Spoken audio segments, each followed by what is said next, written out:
Sabrina Tapp-Harper successfully defeated incumbent Baltimore City Sheriff Sam Cogen, but her lawsuit against him is still moving forward. Today, Tapp-Harper's lawyer said he is still waiting for emails that can help prove her claim that Cogen retaliated against her when he first took over as sheriff 4 years ago.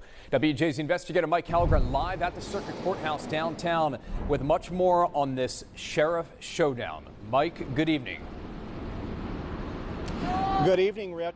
Tapp-Harper is seeking in excess of $1 million in damages. She accuses Cogen of improperly firing her, and this lawsuit may not be settled by the time she takes over his job.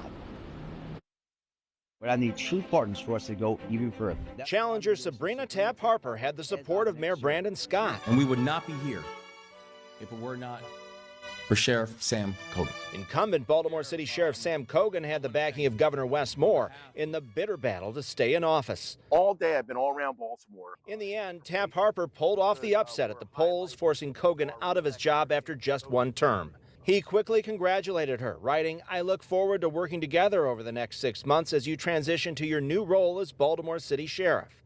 But an ugly court battle continues to play out. While a federal judge dismissed many of Tapp-Harper's claims of discrimination, he allowed her lawsuit against Cogen to continue on the grounds he retaliated against her for filing an EEO complaint. The case goes back to September 1st, 2022, when Tapp-Harper reached a settlement about discrimination on the job, and as part of the agreement was promoted to assistant sheriff.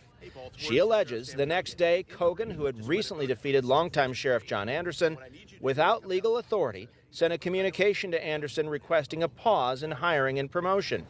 Tapp-Harper's suit then claims on November 30th, 2022, Cogen was sworn in as sheriff. She alleges that same day he placed her on administrative leave. On December 27th, she says he fired her. The suit states Sheriff Cogen knew of the EEO settlement agreement with plaintiff Tapp-Harper and knowingly, willfully, and maliciously violated its terms by taking adverse actions against her. Fast forward to today. Tapp-Harper's legal team says they're still missing emails from Cogen as they build their case.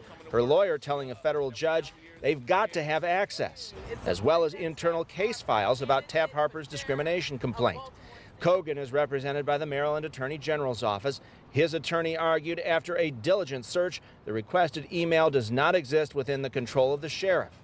Tapp-Harper's attorney told the judge it comes down to who knew what and when, and said it's significant to know what communications went on around the suspension and termination of Sabrina Tapp-Harper.